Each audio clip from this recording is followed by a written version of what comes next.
Sheikh റഹ്മഹുല്ലാഹ് ബഹുമാനപ്പെട്ട അബ്ദുൽ ഖാദിർ ജീലാനി ഖുദ്ദിസ സിർറുഹു അദ്ദേഹത്തിന് മുഹയ്യിദ്ദീൻ എന്ന പേര് കിട്ടാൻ കാരണം ദീനിനെ ജീവിപ്പിച്ച വ്യക്തിയാണ് മഹാനായ അബ്ദുൽ ഖാദിർ ജീലാനി ഖദ്ദസല്ലാഹു സിർറുൽ അസീസ്. മുഹയ്യിദ്ദീൻ, ദീൻ ജീവിപ്പിച്ച വ്യക്തി. അസ്തമിച്ചു കടന്ന ബഗ്ദാദിന്റെ തെരുവോരങ്ങളിൽ നൂറുകണക്കിന് ലക്ഷക്കണക്കിന് ആളുകളെ അല്ലാഹുവിലേക്ക് അടുപ്പിക്കാൻ വേണ്ടി കഠിനാധ്വാനം ചെയ്ത പരിശ്രമിച്ച മഹാനായ അബ്ദുൽ ഖാദിർ ജീലാനി റഹ്മത്തുള്ളാഹി തആല അലൈഹി അല്ലാഹുവിനെ ഒളിഞ്ഞും തെളിഞ്ഞും ഭയപ്പെട്ട മഹാനായിരുന്നു. അതാണ് അല്ലാഹു ഹാളിർ, അല്ലാഹു ഇവിടെയുണ്ട്, അല്ലാഹു ഷാഹിദ്. ഞാൻ ചെയ്യുന്ന ഓരോ പ്രവർത്തനങ്ങളും അല്ലാഹു സസൂക്ഷ്മം വീക്ഷിച്ചു കൊണ്ടിരിക്കുന്നു, സാക്ഷ്യമാണ്. അല്ലാഹു നാളിർ, അവൻ കണ്ടുകൊണ്ടിരിക്കുന്നു. അല്ലാഹു മഈ, അവൻ എന്റെ കൂട്ടത്തിൽ തന്നെയുണ്ട്.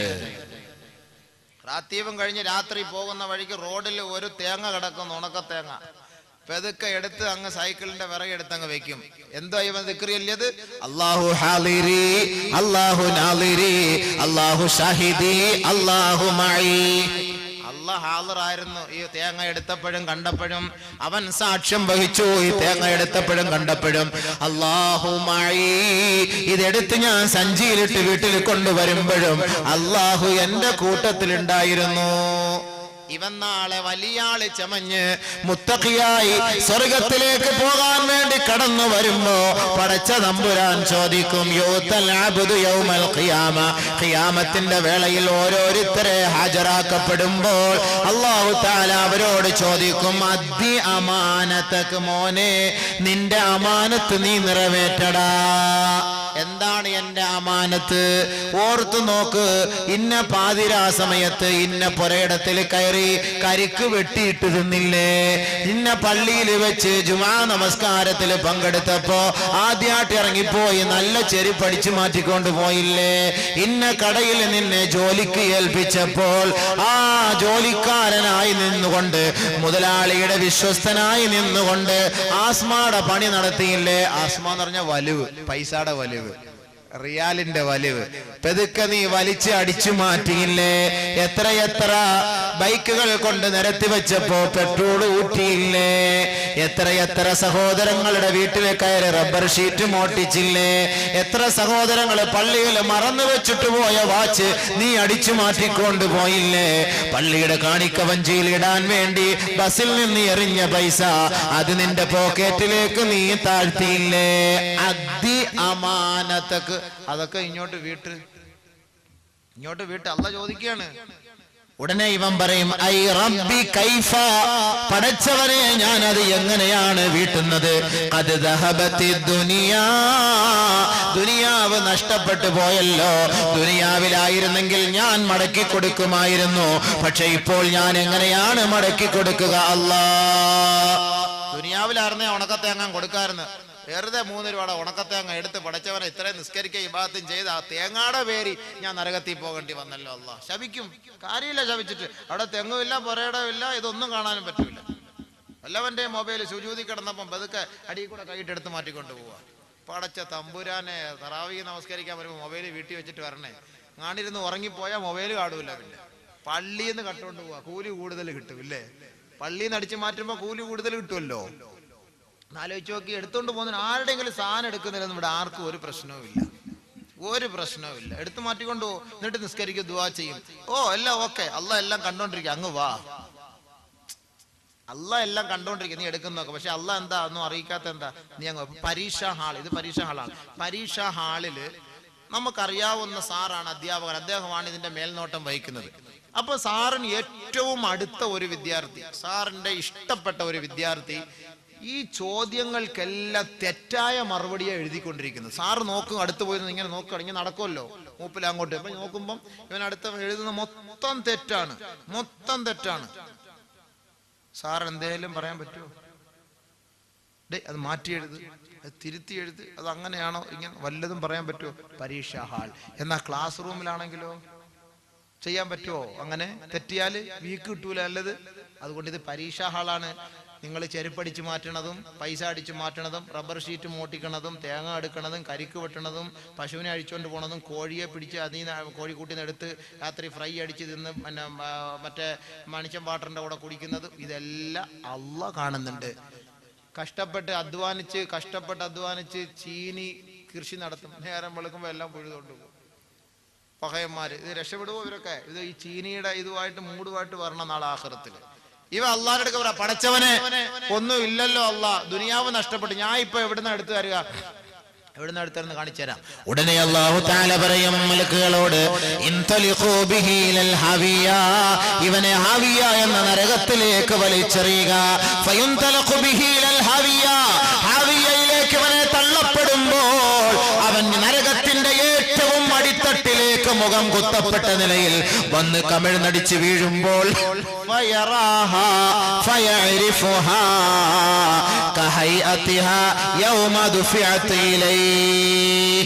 ഇവനിങ്ങനെ നോക്കുമ്പോ പടച്ച തമ്പുരാനെ അന്നടിച്ചു മാറ്റിയ തേങ്ങ, അന്നത്തെ മൊബൈല്, റിയാലുകള്, ദിർഹമുകള്, ഡോളറുകള്, പെട്രോള്, ഉണക്കത്തേങ്ങ, റബ്ബർ ഷീറ്റ്, കോഴി, ആട്ടുംകുട്ടി എല്ലാം നിരന്നിങ്ങനെ കിടപ്പുണ്ട്. ഇത് മുഴുവനും എടുത്ത് അവന്റെ തോൾ ഭുജത്തിലേക്ക് എടുത്തു വെക്കും. എന്നിട്ട് നേരെ അള്ളാന്റെ അടുക്കലേക്ക് പിടിച്ച് കയറി വരും. എങ്ങനെയെങ്കിലും ഈ ഉത്തരവാദിത്തപ്പെട്ട മുതൽ കൊടുത്തിട്ട് രക്ഷപ്പെടാമെന്ന വ്യാജേന ഇവനിങ്ങനെ കയറി വരുമ്പോൾ അള്ളാന്റെ അടുക്കലേക്ക് വന്നിട്ട് പറയും, ഏ അല്ലാ, ഇതാ ഈ ഉത്തരവാദിത്തപ്പെട്ട മുതലെല്ലാം എന്റെ ചുമലിലുണ്ട് തമ്പുരാനെ. അള്ളാന്റെ അടുക്കലേക്ക് അവൻ കാണിക്കുമ്പോ വീണ്ടും അള്ളാഹു പറയും, ഇൻതലിഖൂ ബിഹി ഇലൽ ഹാവിയ, ആ പഹേനെ അടിച്ചു വീണ്ടും നരകത്തിലേക്ക് വലിച്ചെറിയുക. ഫയുൻതലിഖൂ ബിഹി ഇലൽ ഹാവിയ, വീണ്ടും അവനെ അടിച്ചു നരകത്തിലേക്ക് ഇടുകയാണത്രേ. അങ്ങനെ വീണ്ടും അവൻ അവസാനത്തെ തട്ടിലേക്ക് വന്ന് വീഴുന്നു. അതേപോലെ ആ ഒരവസ്ഥ ഹത്താ ബദൽ അബിദീൻ, തുടർച്ചയായി വിചാരിക്കും അവന്റെ ശിക്ഷ. പിന്നെ എടുക്കും, വീണ്ടും മുകളിലേക്ക് വരും, വീണ്ടും അടി താഴോട്ട് വരും, പിന്നെ എടുക്കും, മുകളിലേക്ക് പോകും, വീണ്ടും അടി താഴേക്ക് വരും. എന്തിനായി ഉണക്കത്തേങ്ങാക്ക് വേണ്ടി അടി കൊള്ളാൻ പോണത്? ഒഴിവാക്കി കൂടെ. വല്ലരും ആരുടെയെങ്കിലും അങ്ങോട്ടും ഇങ്ങോട്ടൊക്കെ എടുത്ത് മാറ്റിട്ടുണ്ടെങ്കിൽ കൊടുത്ത് വിട്ടേരെ. ചെരുപ്പ് ഇപ്പൊ നമ്മൾ പറയാൻ പറ്റൂല, കൊണ്ടുവന്നിട്ടിട്ട് അങ്ങ് മിണ്ടാതെ സ്ഥലം വിട്ടു, ചോദിക്കാൻ നിൽക്കണ്ട. സീറ്റ് വല്ലതും എടുത്തിട്ടുണ്ടോ, ആ പൈസ അവിടെ വീട്ടിൽ കൊണ്ടിട്ടേരെ, പറയാൻ പറ്റൂലല്ലോ. ഇല്ലെങ്കിൽ പരസ്യമായിട്ടൊരു പൊരുത്തം ചോദ്യര്, പരസ്യമായിട്ട് ഇപ്പൊ ഇങ്ങനെ വെച്ച്, അള്ളാഹു സഹോദരങ്ങൾ, നമ്മളൊന്നും അങ്ങനെ ചെയ്ത് കാണത്തില്ല, ഒരു കളിപ്പി അതങ്ങനെ ചെയ്ത് കാണൂല. എങ്കിലും നമ്മൾ എന്തെങ്കിലുമൊക്കെ ചെയ്തിട്ടുണ്ടെങ്കിൽ നിങ്ങൾ പുറത്ത് തന്നേക്കണേ. ഞാൻ പൊറത്തിരിക്കുന്നു, നിങ്ങൾ എൻ്റെ എന്തെല്ലാം സാധനം എടുത്തിട്ടുണ്ടെങ്കിലും കാണും, ഇയാളുടെ കയ്യിലും ഉണ്ടായിട്ട് വേണ്ടേ, അത് എന്തെല്ലാം എഴുതി, നിങ്ങൾ പൊരുത്തപ്പെട്ട്, ഞാൻ പൊരുത്തപ്പെട്ടിരിക്കുന്നു, നിങ്ങൾ എനിക്കും പൊരുത്തപ്പെട്ട് തരണേ എന്ന് പറഞ്ഞാൽ അൽഹംദുലില്ലാഹ് ഓക്കെ. ഇല്ലെങ്കിൽ വല്ലാഹി അല്ലാഹുവാണ് സത്യം, നമ്മൾ ഈ ചെയ്യുന്ന അമൽ അവിടെ കൊണ്ടുപോയിട്ട് വേസ്റ്റ്, ഒന്നിനും ഫായിദയില്ല. അതാണ് മഹാന്മാരായ മശായിഖന്മാർ രഹസ്യത്തിലും പരസ്യത്തിലും അല്ലാഹയെ ഭയന്നിട്ട് ഈ ദിക്റുകൾ ചൊല്ലാൻ തുടങ്ങിയത്. എന്താ ഔലിയാക്കളുടെ ക്വാളിഫിക്കേഷൻ? എന്താ? BA യോ MBA യോ MA യോ MTech എന്താ അവരുടെ ക്വാളിഫിക്കേഷൻ? അവർ 2 ഡിഗ്രി എടുത്തിട്ടുള്ളൂ. അലാ ഇന്ന ഔലിയാ അല്ലാഹി ലാ ഖൗഫുൻ അലൈഹിം വലാ ഹും യഹ്സനൂൻ അല്ലദീന ആമനൂ വകാനൂ യത്തഖൂൻ. അല്ലാഹുവിന്റെ ഔലിയാക്കൾക്ക് ഭയപ്പാട് വേണ്ട, പ്രയാസം വേണ്ട, ഖേദം വേണ്ട, ദുഃഖം വേണ്ട, ആരെയും പേടിക്കേണ്ട കാര്യമില്ല. അവർ അല്ലാഹുവിനെ മാത്രം ഭയപ്പെടുന്നവരാണ്. അവർക്കുള്ള ക്വാളിഫിക്കേഷൻ എന്താണ്? അല്ലദീന ആമനൂ, അവർ വിശ്വസിച്ചവരായിരുന്നു. വകാനൂ യത്തഖൂൻ, തഖ്വയുള്ളവരായിരുന്നു. ബഹുമാനപ്പെട്ട മുഹീദ്ദീൻ ശൈഖ് റഹ്മത്തുള്ളാഹിയുടെ ബാപ്പയുടെ തഖ്വയാണ് ബഹുമാനപ്പെട്ട മുഹീദ്ദീൻ ശൈഖ് റഹ്മത്തുള്ളാഹി ഒരു കോലത്തിൽ വരാൻ കാരണം. ബഹുമാനമുള്ള സഹോദരങ്ങളെ, ഒരു പുഴയിലൂടെ ഒഴുകി വന്ന ഒരു പഴമെടുത്ത് കഴിച്ചുപോയി. പുഴയിലൂടെ ഒഴുകി വന്നാണ് കഴിച്ചുപോയി. പക്ഷെ ഇത് അള്ളാഹു, ഇത് ആരുടേതാണ് പടച്ചവനെ? വാപ്പാക്ക് വെപ്രാളം. ജീലാനി റഹ്മത്തുള്ളാഹിയുടെ വാപ്പാക്ക് വെപ്രാളം. നേരെ ഓടി, ആ വരുന്ന വഴിയിൽ കരയിലൂടെ ഓടി. പോയപ്പോൾ ഇന്ന ഒരു പുരയിടത്തിൽ കണ്ടു, ആഹാ അതിങ്ങനെ ഒരു ശിഖരം, ഒരു പഴത്തിന്റെ മരക്കൊമ്പ് വെള്ളത്തിലേക്ക് കിടക്കുന്നു, ഇതിൽ നിന്നായിരിക്കാം. മുതലാളിയെ കണ്ടു, ഇതിൽ നിന്നൊരു പഴം ഞാൻ എടുത്ത് തിന്നുപോയി, എന്ത് വേണമെങ്കിലും ചെയ്യാം, ഇവിടെ ജോലി ചെയ്, ഇവിടെ ജോലി ചെയ്. സൂക്ഷ്മത കണ്ടോ? അവിടെ വർഷങ്ങളോളം ജോലി ചെയ്ത് വിശ്വാസ്യത പുലർത്തിയതിന്റെ പേരിൽ അദ്ദേഹം, ആ തോട്ടത്തിന്റെ ഉടമസ്ഥൻ, വിവാഹം കഴിപ്പിച്ചു കൊടുത്ത തന്റെ ഫാത്തിമ എന്ന മകളുടെ ഓമന പുത്രനാണ് ബഹുമാനപ്പെട്ട അബ്ദുൽ ഖാദിർ ജീലാനി ഖദ്ദസല്ലാഹു സിർറഹുൽ അസീസ്. ബാപ്പായ്ക്ക് തഖ്വ ഉണ്ടായിരുന്നു, മോനും ഉണ്ടായി. മനസ്സിലായില്ലേ? അങ്ങനെ ജീവിച്ചത്, അതാണ് തഖ്വ. അല്ലാഹ് കൂടെ ഉണ്ട്.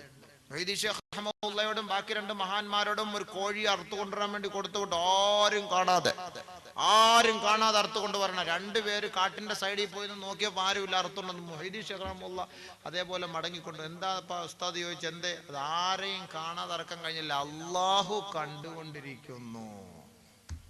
അള്ളാഹു നാളിരി, മനസ്സിലായോ? അള്ളാഹു നാളിരി, അതാണ് അതിന്റെ അർത്ഥം. അതൊന്നും മനസ്സിലാക്കിയാൽ കൊള്ളാം എല്ലാ ഉമ്മത്തും. അതൊന്നും മനസ്സിലാക്കിയാൽ വളരെ ഉപകാരമാണ്. അപ്പൊ രണ്ടാമത്തെ ഓഫർ എന്താ? മഅയ്യത്ത്. അള്ളാഹു എപ്പോഴും കൂടെ ഉണ്ടാകും. അള്ളാഹു കൂടെ ഉണ്ടായാൽ പ്രശ്നമില്ല.